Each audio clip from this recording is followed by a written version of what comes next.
Celia Electrica Park 9 na.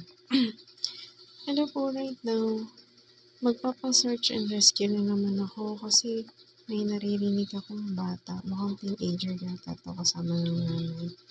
Nakabantay dito. Tapos yung ginagamit niya na phone, naririnig ko nagmo-move din siya. Malamang sa kabilang bahay, sa gilid, sa likod. I don't know kung saan ko siya na. Basta, tapos ang pakiramdam ko sobrang init. Mainit sa tiyan. So, yung ginagawa niya, nakakamatay yan. Ako na nga nagsabi na iba na yung nararamdaman ko, pinapatay na kami dito. Siyempre nakaka-damage yan. Sobrang nakaka-damage yan. Yan yung ginamit niya. Yan yung ginamit niya na, ay wala, daguan na to. Kasi dinugutan talaga ako. Sobrang dinugo. Mga 2023, 2024, 2025 hanggang ngayon. Kasi yun, hindi niya na direktang pinipili niya na yung lugar kung saan niya itinatapat.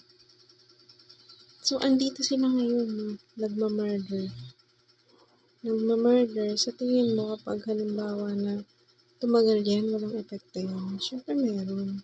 Para na akong baterya na sasabog dito. Nagbabanta siya. Ayan, ganyan yung ginagawa niya. Everyday kapag hindi ako lumalabas, everyday kapag matutulog ako. Hindi ako makatulog. 12:58 na. 12:58 in the morning. Andito sila kung halimbawa na binibigyan niyo sila ng entitlement na pumatay. Malamang, yan na yun. Hindi na ako makapag-video pag namatay ako. So, araw-araw akong mag-video ng shorts dito. Yan. Kilala ko siya. Kilala ko yung boses niya na nangungulit sa akin. Gusto niya lagi akong saktan.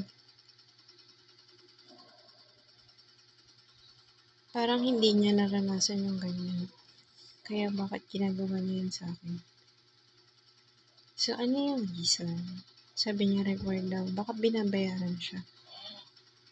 Namulubi. Hindi, may ini-interest talaga. Ganyan. So, i-comment mo na dito kung kilala mo rin siya. Tapos, sabay-sabay natin silang i-divulge. Tapos, yung lahat ng kahihiyan na idinulot na sa akin, ipapa-experience din natin.